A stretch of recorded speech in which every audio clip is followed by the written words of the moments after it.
From mining quartzite to corn husking, the events of the past made Dell Rapids into the unique town it is today. In tonight's Eye on KELOLAND, Jordan DeSmit visits the Dell Rapids Museum to unpack the rich history of the community. The Dell Rapids Museum houses hundreds of artifacts telling the story of the town's history.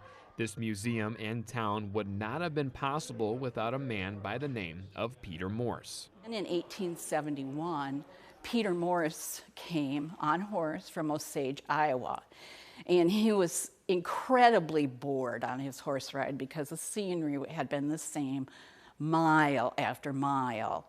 But as he neared Dell Rapids, he started to see the red rock and the river, some trees on the river, and he was so impressed with the beauty that he stopped and said, "I'm going to build a town here." It was originally called Dell City, but the name was changed to Dell Rapids a few years later as an ode to the Big Sioux River that runs through town. You could also use the term rapid to describe the town's early population growth. The first Christmas of 1871, there was a population of 13 in Dell Rapids. All of them got together in one house and celebrated Christmas together. It was hard times getting through the winter in a little town in the middle of nowhere for supplies. But by 1880, the population of Dell Rapids was just under 1,000. 8 years later, tragedy struck when a fire devastated Main Street.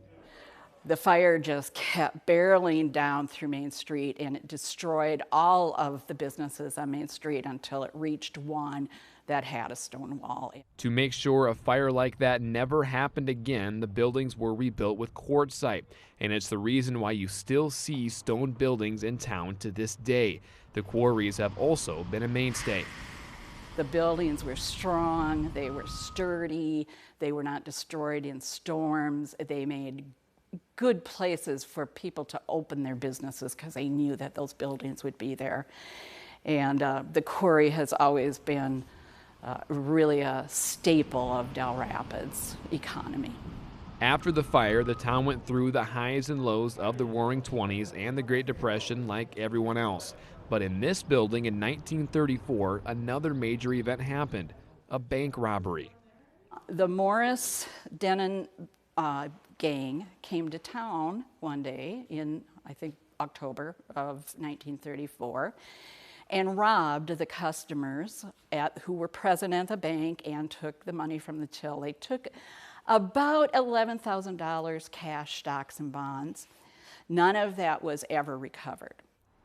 There were other notable events like a corn husking competition that drew in 125,000 people in 1938 and the introduction of bowling in the 1940s.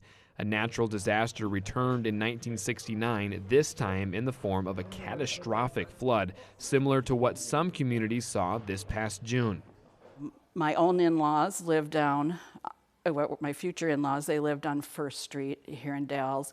They had water 5 feet up in their house, up to their fireplace mantle. All the ups and downs in its history made Dell Rapids one of a kind, which makes it all the more important for the town to remember where they came from.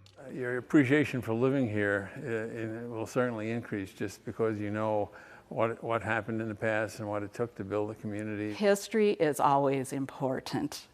It's who we are, it's where we came from. With Eye on KELOLAND, I'm Jordan DeSmit. If you'd like to learn more about the history of Dell Rapids, you can visit the museum Tuesday through Saturday from 1 to 4 p.m. And they will also open upon request.